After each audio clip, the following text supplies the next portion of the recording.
Hello everyone, this is Dr. Madhusudan Rao on the program I teach medical students. Today my lesson is on the topic cerebral edema. Cerebral edema is nothing but swelling of brain. Well, there is a big list of causes with a variable clinical presentation and recovery depends upon the amount of the area that is affected by edema and the early treatment.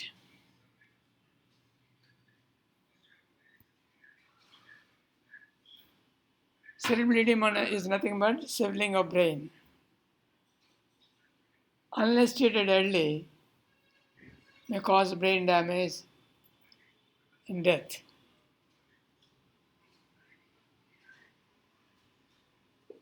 Severe diffuse cerebral edema. Patient presenting in coma, outcome is poor. Because diffuse cerebral edema results in the raised intracranial pressure. In turn, compromises the blood supply to normal brain. Right? There could be brainstem herniation and complicated by death. For example, cardiac arrest resulting in a diffuse cerebral edema and patient is in coma at the time of presentation. And if the treatment is not initiated early, it may complicate death. Like that, outcome depends on the cause, severity, and condition of the patient at the time of presentation and institution of the treatment and monitoring. Localized edema with few focal signs and minimal brain injury, the recovery is good. We are going to touch this topic on the following headlines: etiology, mechanism of cerebral edema, and clinical and laboratory evaluation and management. What are the causes of cerebral edema?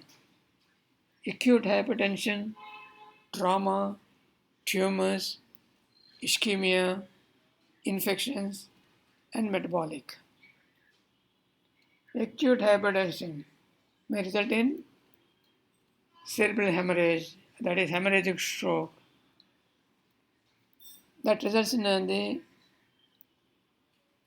cerebral edema, secondary to the movement of fluid from the intracellular compartment into the extracellular compartment across the osmotic pressure.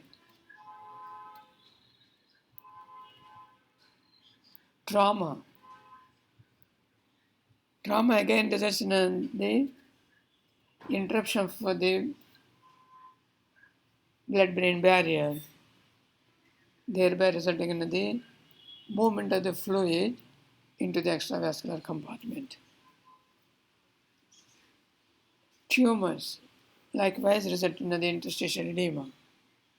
Ischemia results in the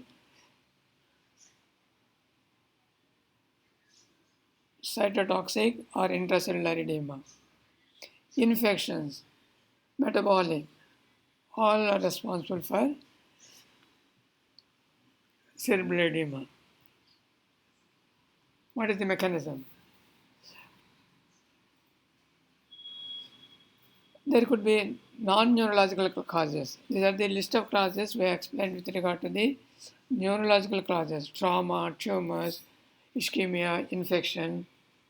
Okay. Coming to the non-neurological causes: hepatic failure, Reyes syndrome, carbon monoxide, lead poisoning, high altitude cerebral edema. These are all the causes listed under non-neurological. Having known the different causes of cerebral edema, as I told you earlier, there is numerous causes of cerebral edema which are grouped into neurological as well as non-neurological causes. Coming to the mechanism, how does these causes result in cerebral edema? There are mainly four mechanisms have been explained. One is vasogenic, then cellular, osmotic, and interstitial. Vasogenic.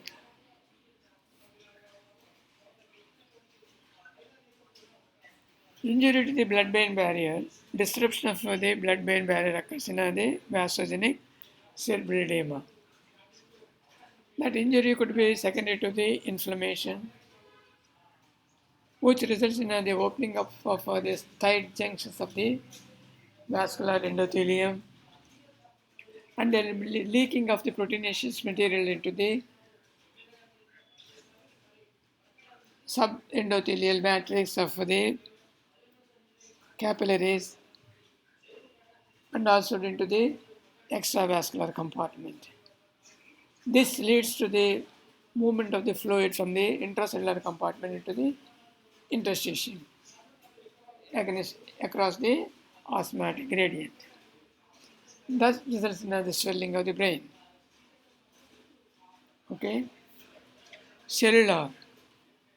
Cellular edema secondary to the ischemic stroke, which results in the damage to the integrity of the cell membrane and sodium potassium pump mechanism is disturbed secondary to the depletion of the energy generated because of the hypoxia. That results in the movement of the sodium into the intracellular compartment, in turn results in cellular edema and raised intracranial pressure. This is cellular. Another one is osmotic cerebral edema.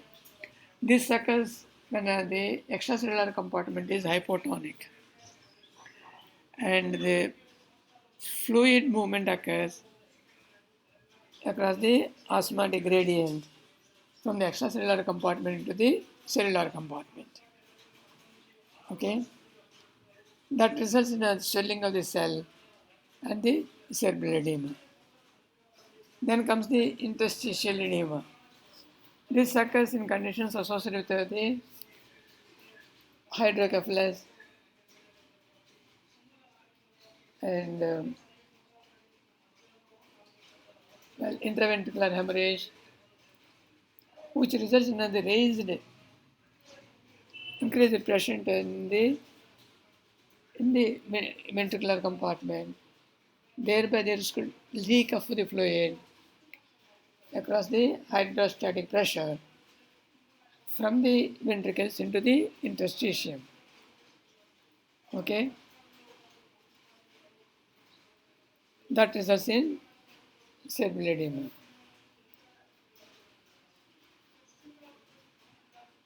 Well, to understand the clinical manifestations of the raised intracranial pressure secondary to the cerebral edema, the mechanics of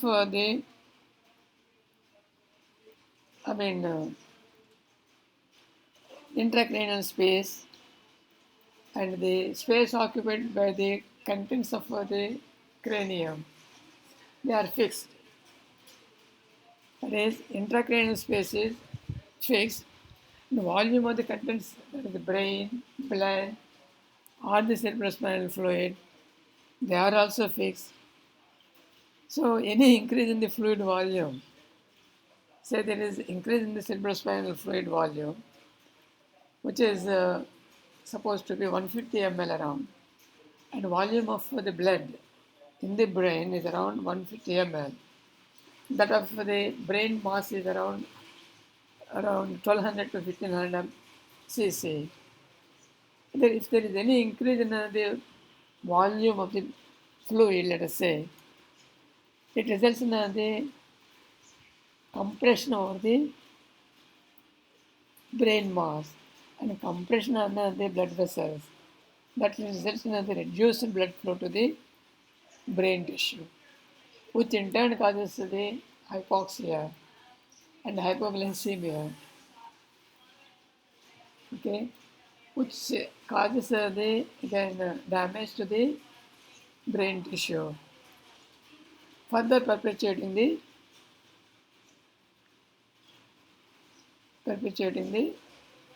cytotoxic edema. So the vicious circle continues like that. So any increase in the volume of any content in the tissues inside the brain or inside the cranium are going to result in a cerebral edema.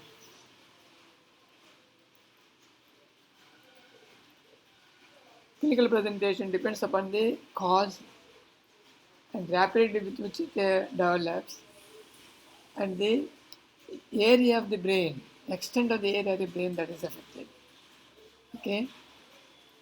So history is very important in order to know the cause of cerebral edema. So the patient has been suffering from hepatocellular failure, or the patient is exposed to road traffic accident, or the patient is staying at a high altitude, okay, or the patient has taken the hypotonic solutions. That is, hyponatremic hyponatremia could be the result when the patient is administered with hypotonic infusions. Okay, history is very important to know the cause of cerebral edema. Okay? Then the area that is affected. If the area affected is limited to the part of the brain, and the clinical manifestation will be the loss of function of that particular part of the brain tissue. Okay, it could be the cerebellar insufficiency, it could be the cortical injury, or it could be the injury to the brainstem. Okay, depending upon the area involved, that manifests as a dysfunction of that part of the brain. So clinical findings depends upon the extent of the area that is affected and manifests in the form of the dysfunction of that particular part of the brain. If the edema is diffuse, the patient may be losing its sensorium and presented in coma. There could be history of seizures. Okay, sometimes there could be history of headache, vomiting. Then when you clinically examine, the patient is in coma with pupillary reaction may be absent or the pupils may be constricted. Well,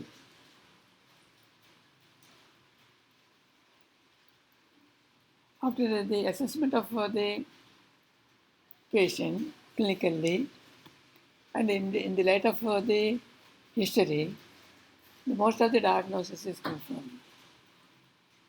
Okay, so history reveals the cause of cerebral edema. Clinical findings tells you about the area of the brain that is dysfunctional. Is it a focal injury or diffuse trauma? Okay. Then, having examined the patient in detail, get to the laboratory evaluation.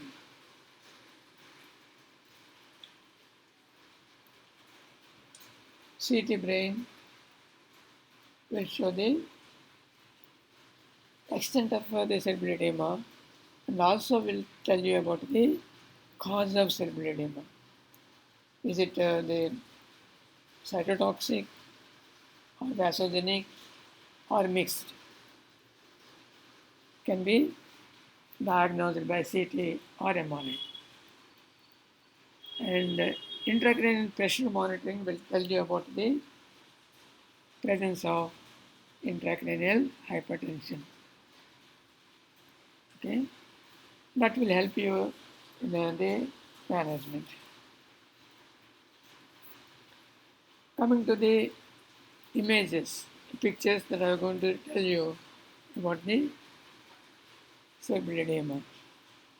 This picture shows the case of diffuse cerebral edema is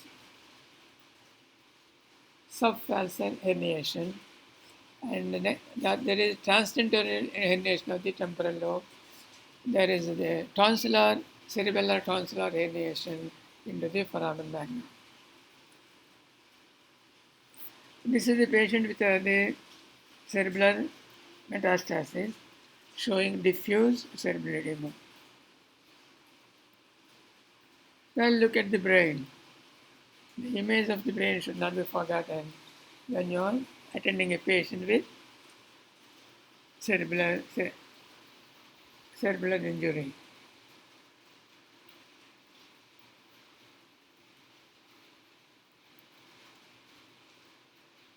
Then to mention again, there is some causes of cerebral edema: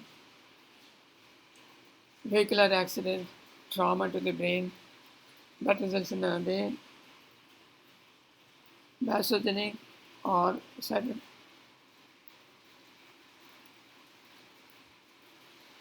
cytotoxic edema, shaken baby syndrome, again the cause for cerebral edema with regard to the cytotoxic edema. Blunt object, injury by the blunt object may cause the cerebral hemorrhage that may result in the again cytotoxic edema. Blood clot in the cerebral blood vessels that results in stroke, hypoxic injury to the brain cells, again the cause for cytotoxic cerebral edema.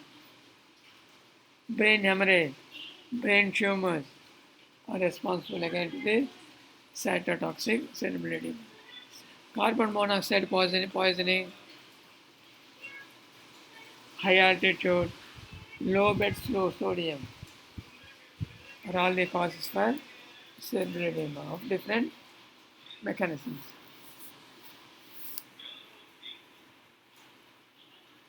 This is the image shows the cerebral edema secondary to vasogenic. There is an inflammatory lesion here which results in the vasogenic edema. There is a diffuse edema of the brain secondary to the cytotoxic edema. This is again the patient with the diffuse cerebral edema, interstitial, secondary to the administration of hypotonic solutions. This is the mixed type of the cerebral edema. There is infarct here, and there is inflammation around, thereby resulting in mixed type of cerebral edema. Having known the causes of cerebral edema and assessing the clinical situation of the patient, there are certain steps of management that have to be observed in order to avoid mortality. Treat primary cause. For example, patient present with a hydrocephalus associated with cerebral edema, prepare the patient for shunt surgery, by which said patient will improve dramatically. Administration of steroids in vasogenic cerebral edema, because mineralocorticoids are going to help in conditions of vasogenic cerebral edema, which is associated with the inflammation, and disruption of the blood-brain barrier, which can be corrected by the mineralocorticoids.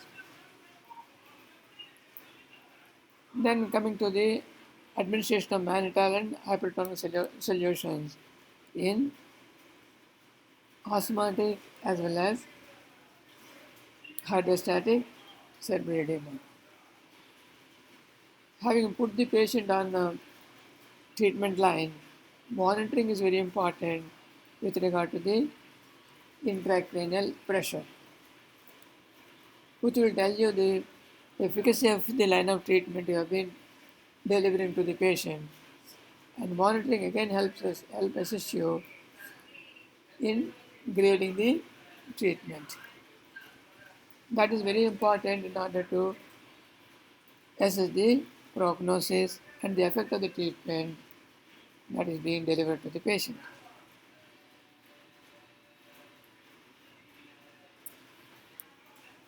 Well, this is the brief account on the cerebral edema. And thank you very much for patient listening. Thank you once again, and we'll meet you again in the next class. Until that time, bye bye.